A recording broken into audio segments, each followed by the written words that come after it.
Senhor Presidente, Senhor Primeiro-Ministro, senhores deputados, o orçamento que hoje chega ao fim e que será viabilizado nesta Câmara tem um cunho e uma marca. Tem uma marca do primeiro, em muitas décadas, assumido, primeiro escondido, depois elogiado e agora celebrado. Este é o primeiro orçamento do Bloco Central em muitas décadas em Portugal. Mas ao menos teve o mérito de deixar claro que PS e PSD estão agora juntos na governação do país, escolhem e definem os temas que os devem mobilizar e até definem a estrutura do orçamento. A Aliança Democrática propôs uma redução em 2 pontos do IRC para este ano. Era uma proposta para levar a cabo já, em nome daquelas empresas que hoje sentem na sua vida, todos os dias, que já não conseguem pagar mais da carga fiscal que o Partido Socialista deixou. Essas empresas, que deram algumas um voto de confiança a este Governo, pediram essa ação. Menos IRC, menos tributação autónoma. Vamos, por uma vez na vida, ter um orçamento amigo de quem trabalha e não amigo de quem não quer fazer nada em Portugal. Porém, o que não sabiam é que atrás da cortina estava a ser negociado o orçamento do Estado e que o IRC era mesmo a barreira do Partido Socialista. O Partido Socialista acaba a viabilizar a descida do IRC num ponto percentual. O Governo volta atrás e já não deixa em 2 pontos, mas num ponto percentual. Senhoras e senhores deputados, isto nem inventado. É o Bloco Central mesmo à nossa frente.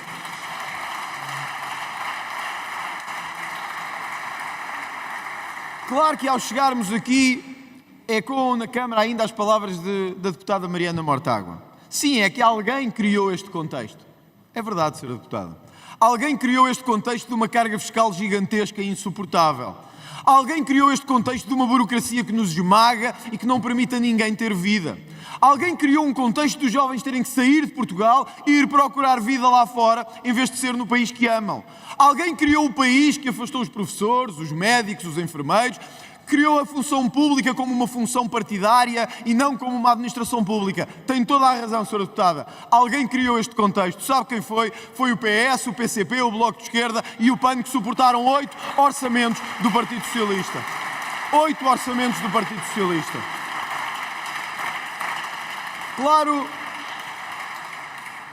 Claro que o Sr. Primeiro-Ministro pensava e ansiava por eleições. E por isso estava na esperança de que o Parlamento vorazmente lhe dissesse não pode continuar. Era mesmo a esperança de reforçar uma maioria que não existia e de poder ir a eleições mesmo que o país não tivesse esse interesse. Por isso, o Governo multiplicou-se nos últimos dias, nas últimas semanas e nos últimos meses. Em anúncios, a grande maioria deles sem grande conteúdo ou sentido. Fazendo promessas e anúncios que sabia ou esperava que o orçamento não passasse para que pudesse não cumprir. Foi assim com polícias, foi assim com enfermeiros, foi assim com médicos, foi assim com professores, foi assim com quase todos os setores, que agora estão novamente desiludidos e ameaçam protestar frente ao Parlamento. Claro que quando chegou o dia da discussão, o Ministro das Finanças disse já não há margem. Não temos margem para fazer mais. Mas é importante que o país saiba para que era esta margem, para quem e de quem estávamos a falar. Sim. Senhoras e senhores deputados, o Chega queria, quer e lutará por aumentar pensões em Portugal. O Chega queria, quer e lutará para que os mais pobres dos mais pobres, para que aqueles que são os nossos familiares dispersos pelo país todo, que têm às vezes pensões de 200, 300, num país em que a pensão média é de 563 euros, num país em que a pensão de invalidez tem um valor de 448 euros. Eu pergunto, a quem conseguiria viver com estas pensões? Por isso, sim, perante o país e os títulos, nós assumimos, quisemos, queremos e vamos lutar por aumentar pensões, porque este não é o partido dos meninos ricos da Iniciativa Liberal, é dos pensionistas do país todo que precisam e querem um salário e uma pensão melhor.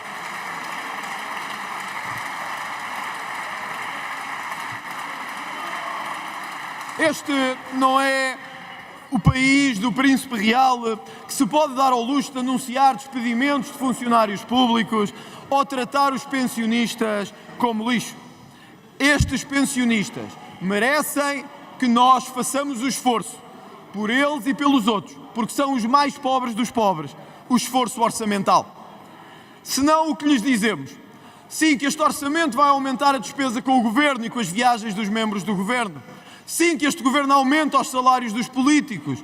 Sim, que este Governo não tira os benefícios fiscais aos partidos. Isso nós mantemos, mas não mantemos pensões, nem descemos o IVA dos combustíveis, nem o da eletricidade. Para o Estado tudo, para vocês nada. É isto e por isto que somos contra este orçamento do Estado. É isto e por isto que somos contra este orçamento do Estado.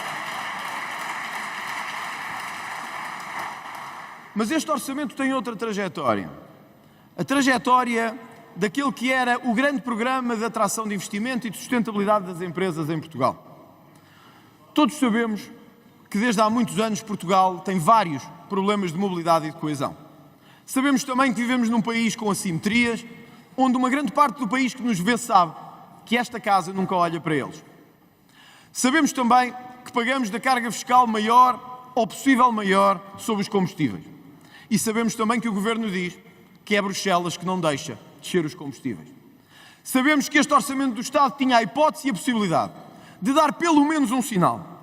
Era o sinal de dizer aos portugueses e às portuguesas que não iam passar a vida a continuar a olhar para a bomba de gasolina e a contar os tostões da sua carteira. Porque esta questão dos combustíveis não é só de legalidade ou de politiquice. É uma imoralidade o que pagamos nas estações de combustível em Portugal. É uma imoralidade o que o Estado cobra sempre que alguém tem que se mobilizar ou mover em Portugal. É uma imoralidade o que o Estado cobra às empresas e às pessoas que têm que se deslocar de carro para ir trabalhar. É isto que o Estado cobra, é isto que é imoral. É isto que devíamos mudar. Senhor Presidente, senhores deputados, estes anúncios não se ficaram por aqui. E por isso o Sr. Primeiro-Ministro chamou às 8 da noite para uma conferência de imprensa que mudaria o destino de todos nós. Às 8 da noite decidiu falar ao país. Nessa comunicação esperávamos algo que efetivamente viesse a transformar ou tivesse transformado Portugal. Mas o que nos queria dizer o Primeiro-Ministro Luís Montenegro?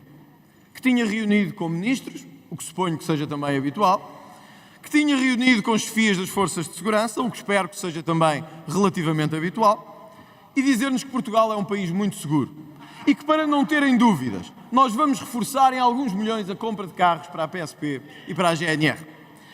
Quem viu ficou claramente esclarecido. Quem ouviu pensou que não era o Primeiro-Ministro, não era Portugal e não era uma intervenção sequer digna de registro. Porém, passou o essencial a muitos. É que o Governo compreendeu o que nós andamos a dizer há meses. E quando quis voltar atrás, perceberam o óbvio em política. Com todo o respeito, Sr. Primeiro-Ministro, o original é sempre melhor do que a cópia.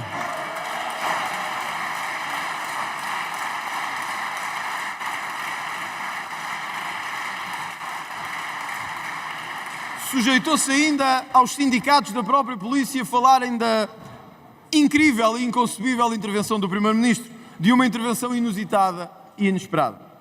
Sr. Primeiro-Ministro, senhores membros do Governo, a insegurança que se verificou às voltas da capital nos últimos meses não é um problema de agora, nem é um problema para lidar com falinhas mansas. O que esperávamos que o Primeiro-Ministro de Portugal viesse à televisão dizer às 8 da noite perante o país todo. Era muito simples e sequer a dica aqui fica. Para este Governo, estamos sempre incondicionalmente ao lado da polícia e nunca ao lado dos bandidos e dos vândalos que destroem o património público.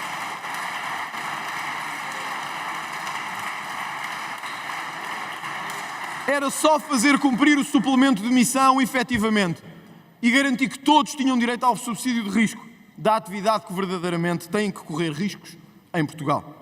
Nada disso foi feito, porque a ânsia de ter algo para anunciar, o medo da eleição a qualquer curva da estrada, está sempre a orientar a trajetória de um Governo que tem medo da própria sombra.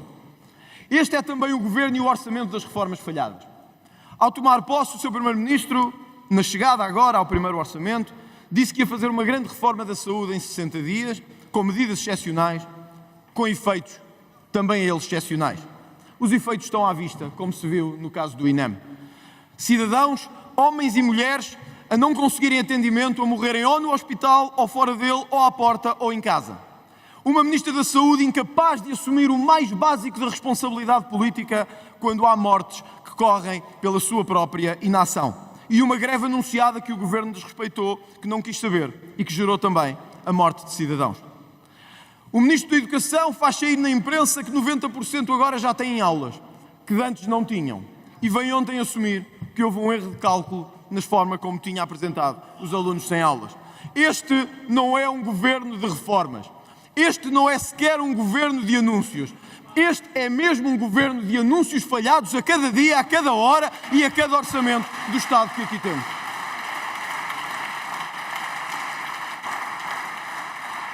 Senhor Presidente e senhores deputados, este era também o orçamento de combate à corrupção. A palavra corrupção não é mencionada uma única vez neste documento. Não aparece sequer como forma ou fórmula que se tem que abater. Este é um orçamento que não se preocupa, nem quer preocupar-se com o combate à corrupção, porque deseja, na verdade, mexer em algumas coisas para deixar tudo na mesma. Como não se preocupa com os jovens, nem com as nossas comunidades lá fora. Todas, ou todos, mas todos os setores em que a Aliança Democrática fundou a sua vitória eleitoral, a sua reduzida vitória eleitoral, se sentem ou sentiram traídos ao longo dos últimos meses. Não há setor, provavelmente em Portugal, que hoje não olhe para este governo e não veja o rótulo da traição, da cedência ao Partido Socialista, do equilíbrio com o Partido Socialista a cada momento. Por isso, quando chegamos ao momento do orçamento, há que fazer escolhas. E as escolhas são entre aqueles que querem liderar a oposição ou ser engolidos pelo partido do governo e continuar a ser muletas do governo. É que já tínhamos o CDS muleta do governo. Agora temos o CDS e o PS a serem as muletas deste governo.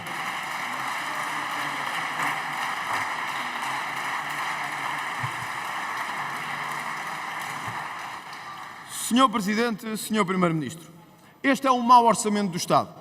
É um orçamento que quer dar com uma mão e vai tirar aos portugueses com várias mãos. É um orçamento que pretende fingir que vai baixar impostos, mas vai manter a carga fiscal precisamente no mesmo ponto em que o PS a deixou. É um orçamento que vai ser a continuidade do Partido Socialista e vai garantir, do parte do Partido Socialista, um voto favorável.